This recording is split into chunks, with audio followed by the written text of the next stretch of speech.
I cannot get over how short I always look. And I'm not that small. Gosh. Well, Ohio State's off this week, but we're not. Outside of our favorite place to eat in Columbus. Is it our favorite, Doug? I don't know. We have lots of favorites. Ty's Asian Bistro, where we crushed food something fierce. We're trying to get Bill, who just moved to Columbus here a few weeks ago, the taste of the town. So what'd you think, Bill? It was very good. Some of the best Chinese food I've had. Or one for one, I guess. We almost went to Pizza Hut. He's never had that before, I don't think.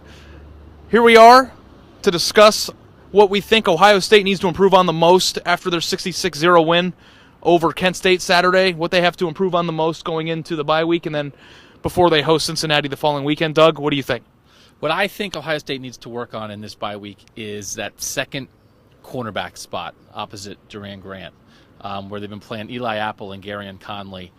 I just think there's a chance that if they don't get that locked down, Gunnar Kiel could make them pay when they play Cincinnati. It's great to have 8 or 9 good players on the field at a time. If you have a weak spot, good teams will find that. And Eli Apple, for instance, has made some really good plays this year.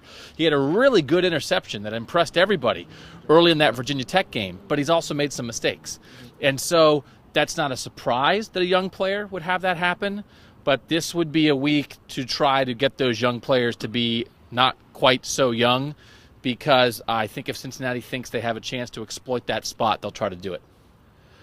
All right, Bill, you're up. I'm looking at JT Barrett and kind of to see how he comes out of this 2 weeks now of preparation before his next game. If you look at what he's done so far, he was kind of serviceable, I would say, against Navy. Not very good against Virginia Tech, and then obviously looked very good against an overmatched Kent State team last week. So I want to see how he takes all 3 of those games, kind of digests them, learns from them, watches some film, and then see how he comes out, because he's still doing some things that I'm sure the coaches are concerned about.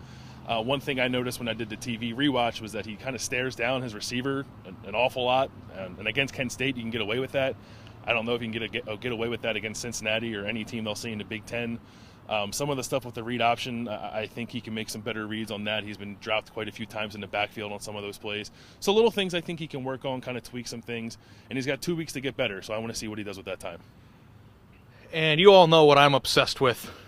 Completely obsessed with Ohio State's offensive skill position players. I was going to say Kardashians. I'm kind of over the Kardashians. Nothing really ever happens. I mean, they're pretty, but, I think that there's better things to watch now. But I want Ohio State to make good on their promise. Throughout all the spring, throughout all the fall, we've heard so much continually about how Dontre Wilson was going to be the player that propels this offense to new heights, even before Braxton Miller got injured. And, I think that there was a plan against Kent State to spread the ball around. I think 11 different players caught passes and 5 different receivers caught touchdown passes. But interestingly enough, I think Dontre Wilson had 2 or 3 catches only, didn't seem to be targeted at all, wasn't the emphasis of the offense. And, for the fastest, most proven player on this team, I just find it surprising that we're going into the 4th game of the year and Ohio State really hasn't used him as the focal point yet. So is that just something that they were saying all year?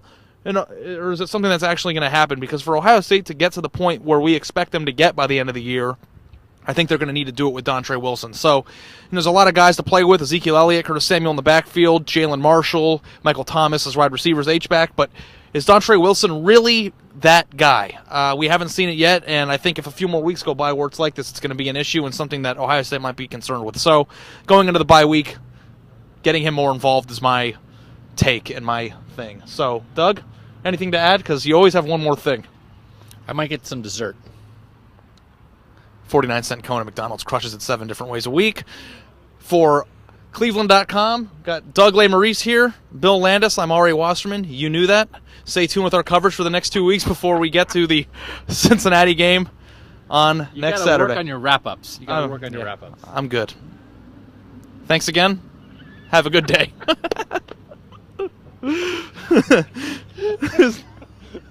Is that funny?